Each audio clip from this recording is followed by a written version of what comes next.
Welcome. My name is Jean-Alain Dargent. As always, it is a pleasure for me to share with you some of my theories, philosophies, and techniques that have inspired me to date. We are simply a collection of thoughts, and as these thoughts influence our mind, it influences our personality. At this very moment, you may be happy, you may be sad. There may be some particular thoughts in your mind that may need resolution. But unfortunately, the majority of us have not been taught how to access these thoughts and resolve them in a manner that is productive, constructive, for long-term positive outcome. Fortunately, over my many years of studies, I've met some amazing individuals that have taught me techniques in yoga, psychotherapy, massage, hypnotherapy, trigger point therapy, Reiki, and so on. So it is with pleasure that I share with you some of these techniques, and hopefully they may be able to assist you in improving whatever it is that you're seeking. Earlier you heard me speak about thought. Most people do not realize that the way we breathe shall automatically influence our moods. So I always feel it's important to go back to basics. From the moment we left our mother's womb, we began to take in oxygen through the nasal passage. And the day we leave this world, we shall take our last exhalation. So how wonderful it is to know from the moment we were born, we have this amazing method of refining the way we think, how we feel, and most importantly, how we think. We're born with lungs. Every single human being on this planet Earth, if we're alive, we're breathing. But the way that we're breathing is automatically influencing the way we feel, the outcome of future events, and how we're dealing with past experiences. Remember that without breath there is no life. So let's do some experiments, shall we? All I suggest at this moment is become aware of how you're breathing. You have two nasal passages. You have the lungs on the right section and the lungs on the left section, broken up into 5 lobes. And within those lobes there are tiny, tiny air sacs called alveoli. Now notice how you are actually breathing. Take a luxurious deep breath in when you're comfortable and become very familiar as to which section of your lungs that you exhibited the best lung capacity. Now each time you breathe, compare with the previous breath. Did you take the breath in at your lower ribs? Did you move the breath into your mid? Or was the breath mainly upon the upper lungs?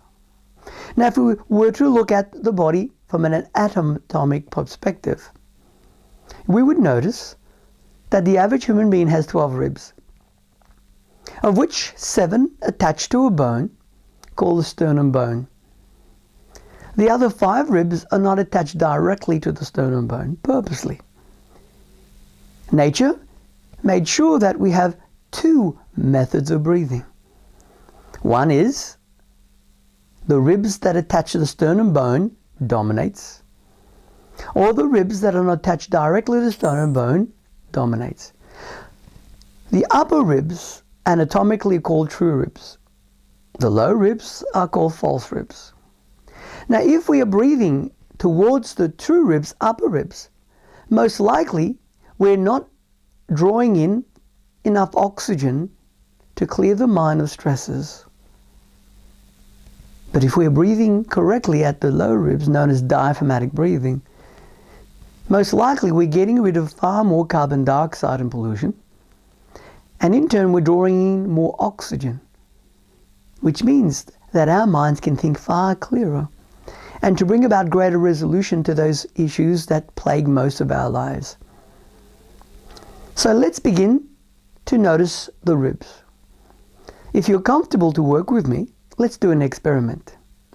Place the palms upon the lower ribs, to the outer lower ribs. Now notice how those ribs and the palms are interacting. Now gently imagine that you're wishing to move those low ribs. And as you take the breath in, invite those low ribs to naturally move out against your palms.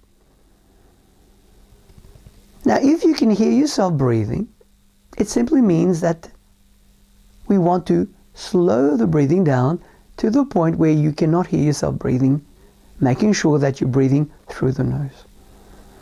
Now simply begin to count how many seconds it takes you to breathe in.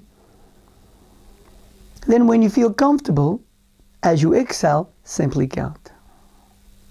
What I'm suggesting is make sure that your exhalation is at least the same duration as your in-breath. But if, as we're practicing, let's experiment by exhaling more than the in-breath.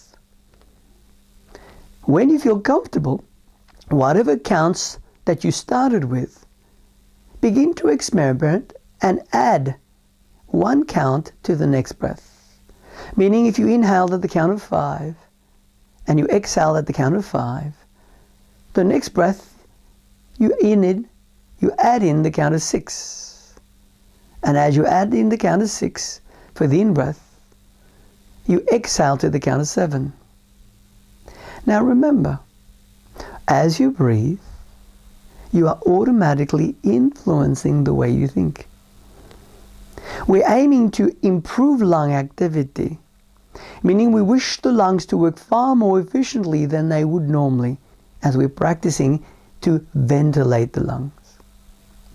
If you're breathing across those low ribs, I want you to mentally imagine that there's a muscle under those low ribs, and this muscle is called a diaphragm. Imagine it like a parachute. The idea is, as you breathe in, the parachute pushes downwards, moving into the shape of a frisbee. Then as you exhale, it moves back up again into the shape of a parachute. Thus, as you breathe in this manner, you're breathing what is termed as diaphragmatic breath. So keep this in mind as you practice.